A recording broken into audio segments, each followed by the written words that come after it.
నమస్తే రమ్మగారు. నమస్తే జయ. మనం వరప్రసాదులు కథ చెప్పుకుంటా ఉన్నాం కదా రమ్మగారు.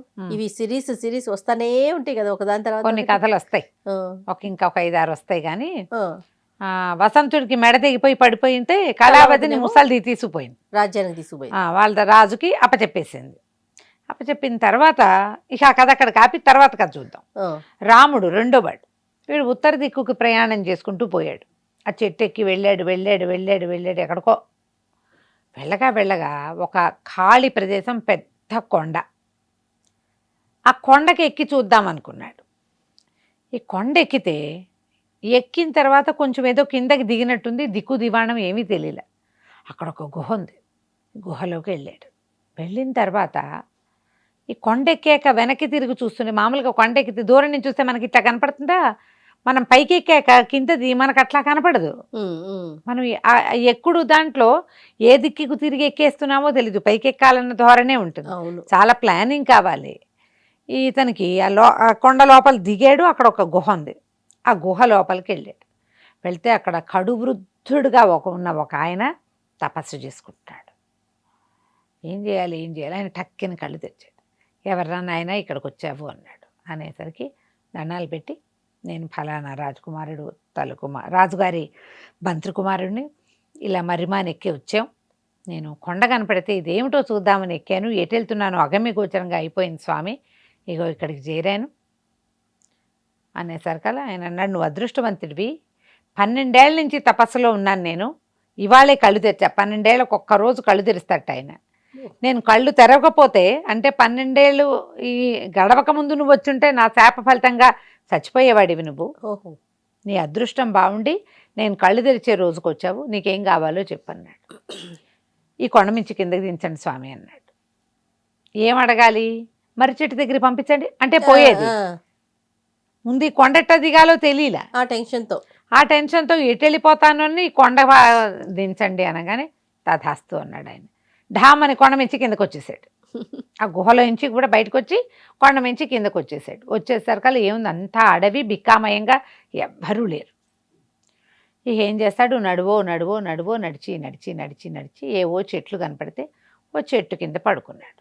పడుకుంటే వీళ్ళు చదువుకున్నారు కదా బాగా, జంతువుల భాష, పక్షుల భాష అవి క్షుణ్ణంగా తెలుసు అందరికీ. వాళ్ళ 5గురు అట్లాంటి వాళ్ళే. ఆ చెట్టు కింద పడుకుంటే ఆ చెట్టు మీద 2 గద్దలు ఉన్నాయి. అవి 2 మాట్లాడుకుంటున్నాయి. ఎక్కడికి వెళ్ళావు, ఏం చేసావంటే, ఏముంది పక్కనే ఉంది కదా అవంతి నగరానికి వెళ్ళాను, రాజుగారి కూతురికి కళ్ళేమో పోయినాయి, ఓహో వైద్యాలు చేస్తున్నారు. ఏం వైద్యం చేస్తే మాత్రం ఏం ప్రయోజనం, సరైన వైద్యం లభించక రాజ్యంలో ఎవ్వరూ ఏమి మాంసాహారాలు అవి వండుకోవటం లేదు. ఇదివరకు ఊళ్ళోకి వెళ్ళి ఏదైనా ఎవరు వండుకుంటున్నదైనా మాంసాహారం పట్టుకొచ్చుకునే వాళ్ళం, ఇప్పుడు మాంసాహారం వండట్లా, పిల్లకి కళ్ళు పోయి ఏదో పరిస్థితి బాగోలేదుగా, అదేలే బాధలు అని మాట్లాడుకుంటుంటే రెండో పక్షి అంది, అబ్బా అదొక పెద్ద వైద్యమా, జూడి పక్షి గూడు కట్టామా, ఇందులో వచ్చి కష్టం లేదు, ఇది తీసుకెళ్ళి శుభ్రంగా మజ్జిగేసి అరగదీసి ఆ పిల్ల కళ్ళకి రాస్తే కళ్ళు వచ్చేస్తాయి అని మాట్లాడుకుంటున్నాయి. వసికాష్టం అనేది ఒక వసి అనే ఒక కొమ్ము, అది ఏదో ఒక చెట్టుది ముక్క. ఇతను విన్నాడు, ఓహో పక్కనే ఉన్నంటే దీనికి దగ్గరలో ఒక ఊరుంది, అది అవంతి నగరం. ఆ నగరాన్ని రాజుగారు ఉన్నాడు, రాజుకో కూతురుద్ది పద్మగంధి, ఆ పిల్లకి కళ్ళు పోయినాయి. దానికి వందు ఈ పక్షి గూట్లో ఉంది. పక్షి గూడు పెట్టినాయి కానీ ఇంకా గుడ్లు పెట్టలే అవి. పక్షులు తిండి కోసం గూడు పెట్టుకున్నాక అన్ని ఏర్పాటు ఇంకా కొన్ని తెచ్చుకుంటాయి కదా పుల్లలు, అవన్నీ 2 లేచి వెళ్ళిపోయినాయి. చెక్క ఇది ఎక్కేసి ఆ మొత్తం ఆ పుల్లలన్నీ ఊడదీసి అందులో వాసన వస్తున్న వసికాష్టాన్ని గుర్తుపెట్టాడు. అది పుచ్చుకొని దిగి ఇక నడవటం మొదలుపెట్టాడు. నడవగా ఏదో కొద్దిగా ఊళ్ళు అవి కనపడుతున్నాయి. అవంతి రాజ్యానికి ఎట్టా వెళ్ళాలి, నగరానికి అని అడిగి ఆ నగరపు దారి పట్టాడు. నగరంలోకి వెళ్ళాక సరే ఇతను బాటసారిలాగా కొంత కనపడుతున్నాడు. వెళ్ళగా కోట, తర్వాత సైనికులు వాళ్ళు కనిపించారు. సైనికులను అడిగాడు, రాజుగారి అమ్మాయికి రాజకుమార్తెకి కళ్ళు బాగుండలేదుట, దానికి వైద్యం నాకు తెలుసు, నేను అడవిలో ఎవరి దగ్గర విన్నాను, అమ్మాయికి ఆరోగ్యం బాగుండలేదని నన్ను తీసుకెళ్ళినట్టు. వీళ్ళు గచ్చాకో పుచ్చాకో అన్నీ ట్రై చేస్తున్నారు. ఏ పుట్టలో ఏ పాముందో ఇతన్ని తీసుకుపోయారు. తీసుకెళ్తే మంచి మజ్జిగ తెప్పించండి అని మజ్జిగ మీద పసికాష్టాన్ని నరగదీసి ఆ గంధం రాసేసరికి ఆ అమ్మాయి కంట్లో ఒక రకమైన పొర ఏర్పడింది. ఆ పొర కరిగిపోయి కళ్ళలోంచి జల జల జల జల నీళ్లు కారిపోయి నీళ్లు కారినాయో ఆ పొర అంతా నీళ్ళలాగా కారిపోయింది. ఆ అమ్మాయికి కళ్ళు విచ్చుకున్నాయి, మామూలుగా కనపడడం మొదలుపెట్టాయి. పిల్ల పేరు పద్మగంధి. కళ్ళు తెరవగానే మొదట కనపడిన రాముడి మీదే మనసు పెట్టుకుని ఉంది. వీడిని పెళ్లి చేసుకుంటానని తండ్రికి అడిగింది. వాళ్ళు ఏం చేశారు, అంతకుముందు అర్ధరాజ్యం ప్రకటించారు, పిల్లనిచ్చి పెళ్లి చేసేస్తామన్నారు, బోర్డు చెప్పారు, ప్రకటించారు. అవన్నీ ఏ ప్రకటన అక్కర్లా, ముందు అసలు కళ్ళు చూసి మందేస్తానని వచ్చాడు వీడెవడో కుర్రాడు, బ్రాహ్మల అబ్బాయి, ఎవరో రాజ్యానికి మంత్రి గారి కొడుకు. బాగానే ఉందిగా, శుభ్రంగా పెళ్లి చేసేశారు. హాయిగా ఉన్నాడు అమ్మాయితో పాటు. ఒక 5-6 నెలలు 10 నెలల్లో గడిచినాయి. గడిచాక ఇంకా స్నేహితుల మీద మనసు లాగుతోంది ఇతనికి. పెళ్లి కొత్తల్లో ఏముంది, పెళ్లి కూతురు, హడావిడి, ఫంక్షన్లు, భోజనాలు గందరగోళంగా ఉంటాయి. ఒక 5-6 నెలలు అయితే పాత పడుతుంది కదా. ఏమన్నాడు, నేను వెళ్ళి మా స్నేహితుల్ని కలుసుకుని వస్తాను, అసలు అక్కడికి ఎట్లా వెళ్ళాలో ప్రయత్నం చేసుకోవాలి అంటే సరేనంది పద్మగంధి. ఒక 5-6 నెలలు గడిచాయి కదా, కొత్త తీరింది. ఆ అమ్మాయి కూడా సరే వెళ్ళరా నీళ్ళని వదిలేసింది. ఇతను ఒక గుర్రం వేసుకుని బయలుదేరి వెళ్ళాడు. వెళ్తే ఏమైంది, ఈ వెళ్తూ ఉంటే ఇతను ఒక సింహం గుర్రం మీద పడి ఇతను వీళ్ళ మీద పడింది, గుర్రాన్ని కాస్త తినేసింది. తను ఒక్కడే అయిపోయాడు. ఏం చెయ్యాలో తెలియలే. వాన పట్టుకుంది. ఆ వర్షంలోనే ఏ చెట్టు కింద నిలబడితే ఎక్కడ పిడుగు పడుతుందో తెలియదు.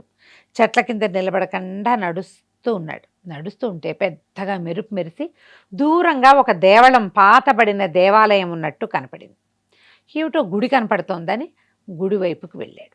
వెళ్ళేసరికల్లా ఆ గుడిలో లోపల నుంచి ఒక ఏడుపు, ఆడవాళ్ళ కంఠస్వరంలో దుఃఖం, 2 మొరటు గొంతులు వినపడుతున్నాయి. మగ గొంతులు కూడా వినిపిస్తున్నాయి. అమ్మాయి ఎవరో ఏడుస్తున్నట్టు వినిపిస్తుంది. ఏమిటా అని లోపలికి వెళ్ళాడు. ఒక పక్కన నిలబడి చూస్తే వీళ్ళు ఇద్దరు భయంకరాకారులుగా ఉన్న 2 దొంగలు, నల్లగా కాటుకొండల్లాగా ఉన్నారు. ఒక పరమనాజుగ్గా ఉన్నటువంటి ఒక 16 ఏళ్ల పిల్ల, ఒక పిల్ల ఉంది. అదేదో రాజకన్యలాగా కనపడుతోంది. వీళ్ళిద్దరూ వాదించుకుంటున్నారు. వాళ్ళు ఇప్పటికీ 99 మంది కన్యలని ఆ చండికాలయంలో బలిచ్చారు. ఈ పాప 100వ కన్య. ఈ ఇద్దరిలో ఒకడేమంటాడు, ఇంత అందగత్తే ఈ పిల్లని ఇది అనుభవించాలని ఒకటి ఉద్దేశం.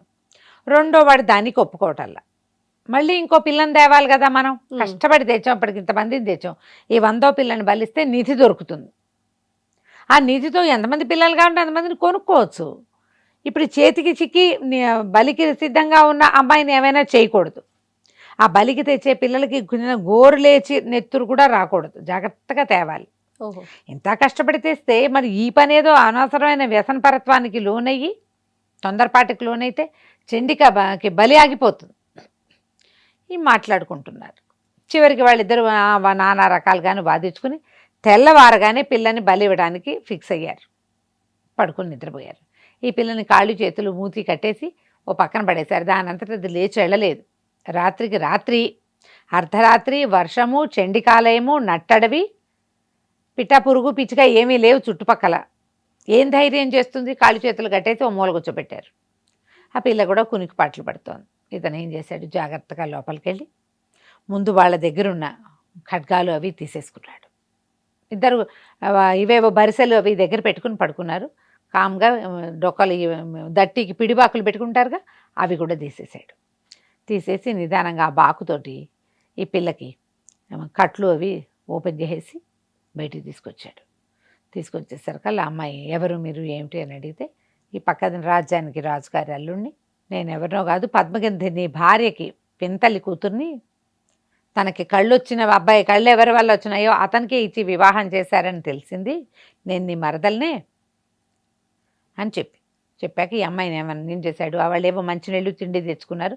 కాసిన మంచినీళ్ళు తగ్గించి నువ్వు బయటకు వచ్చో, తెల్లవారాక వీళ్ళ సంగతి చూద్దాం.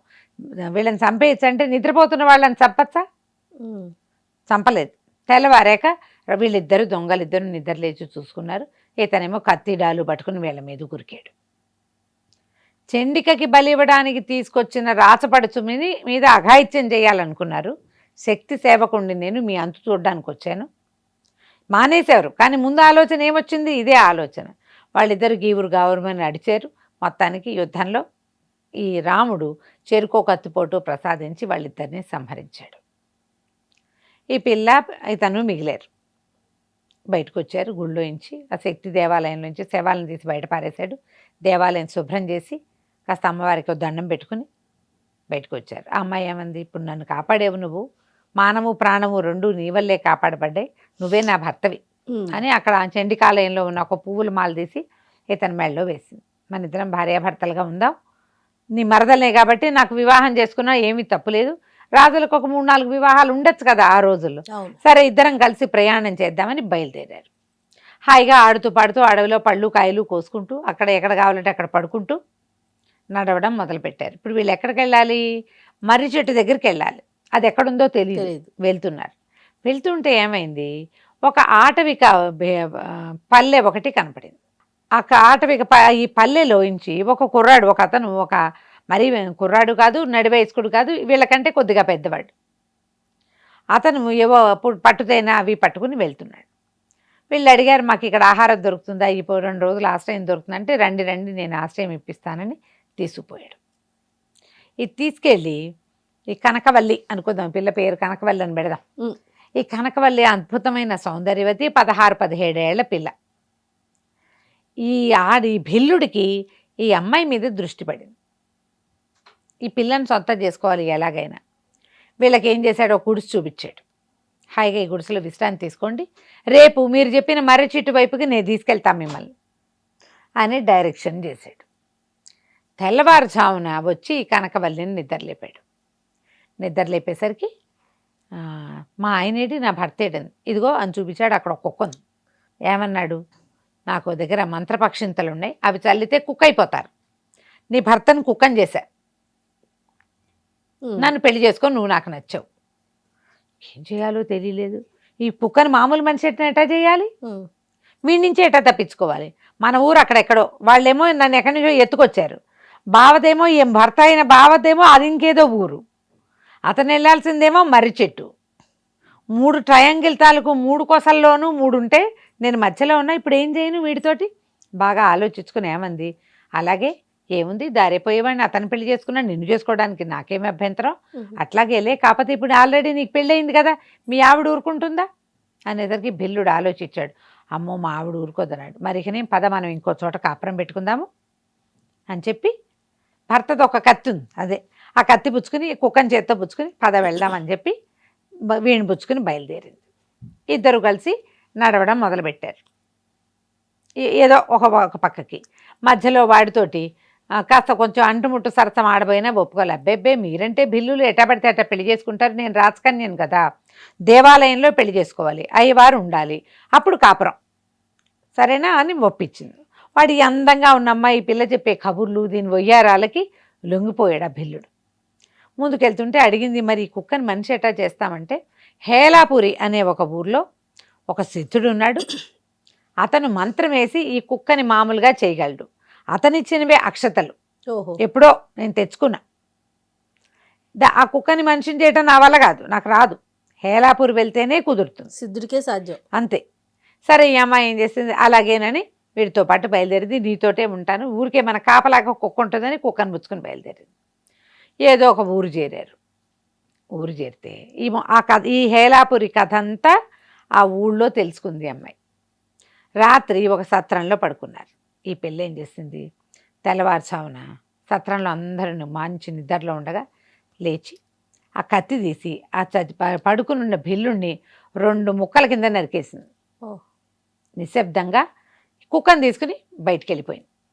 ప్రజలు ఏమనుకుంటారు, ఎవరో సౌందర్యవతి అయిన పిల్లని భిల్లుడు తీసుకొచ్చాడు, ఎవడో మంచి గట్టివాడు ఈ భిల్లుడిని చంపేసి పిల్లని తీసుకుపోయాడు, అంతేగాని పిల్లే వెళ్ళిపోయింది అనుకోరు. ఇప్పుడు ఈ పిల్లని గురించిన సమాచారం ఎవరికి కావాలి, భిల్లుడు చచ్చిపోయాక వాడికి చుట్టాలు మేనమావ కొడుకులు ఎవరు లేరు అక్కడ, వాడు అక్కడ చచ్చిపడి ఉన్నాడు. ఈ అమ్మాయి బయటకు వచ్చేసింది. హేళ అప్పుడు ఏమనుకుందంటే, నేను ఇంత అందంగా ఉండటం వల్లే కదా ఈ తిప్పలు వచ్చినాయని శుభ్రంగా మొహానికి మసి పూసుకుని, ఈ భిల్లుడు తాలికివే కొన్ని బట్టలు ఏవో ఉన్నాయి, ఆటవిక బట్టలు ఉన్నాయి, వస్త్రాలు తెచ్చుకున్నాడు వాడు పూట, ఆ బట్టలు కట్టుకుని పురుష వేషం వేసుకుని ఈ కుక్కని చేతపుచ్చుకుని హేలాపురిని వెతుక్కుంటూ బయలుదేరింది. ఏముంది, ఎక్కడో పండో కాయో దొరుకుతుంది, కుక్క దాని ఆహారం అది సంపాదించుకుంటుంది, అంతే, మరి ఇంకేం చేస్తాం. అట్లా బయలుదేరి వెళ్ళింది. ఈ వెళ్ళిన వాళ్ళు ఏమయ్యారో మనం వచ్చే భాగంలో చూద్దాం. రైట్ అమ్మగారు, నమస్తే. నమస్తే జయ. And for more videos, Please subscribe to iDream. Please subscribe to iDream. Please subscribe iDream. And please subscribe to iDream. For more videos, subscribe to iDream. please like, share and subscribe to the channel. Congratulations, iDream. Subscribe to iDream. Subscribe to iDream. So subscribe to iDream Media. iDream ki iDream team andarki huge congratulations. Please subscribe iDream Media. Please subscribe to iDream. Subscribe iDream. Please subscribe to iDream. iDream అంటే నా కళల channel subscribe చేసుకున్న నోరు తిరుగుతలేదు, మీరైతే గంట గుర్తు కొట్టండి. For more such videos, please subscribe to iDream. Subscribe to iDream. Please subscribe to iDream. Please subscribe iDream Media. Please do subscribe to iDream. Please subscribe to iDream Media. For best entertainment and information, please subscribe iDream. And don't forget to subscribe to iDream.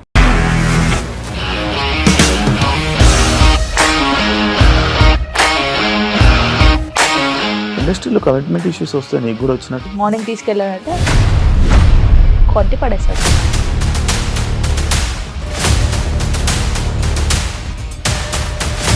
ఒక్కళ్ళు కూడా చూడలేదు ఈ cinema అని చెప్పడానికి కూడా చాలా ధైర్యం కావాలి. అది నిజం కదా, దాంట్లో ధైర్యం ఏంటి? ఇది నెక్స్ట్ డే ప్లేట్ మార్చేస్తే తప్పు కదా. As of now we are comfortable this అని నేను అనుకుంటున్నాను. రష్మిక గారిది మీది ఒకే ఊరంట కదా?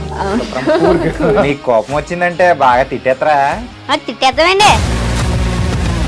నిజంగా గేమ్ ని ఎలా చేంజ్ చేయగలిగారు? ఏపీఎస్ఎఫ్సి వాళ్ళకి 6 నెలల్లో నేను 6 లక్షలు కట్టా. బిజినెస్ చేయాలనుకుంటే it is as difficult as riding a tiger.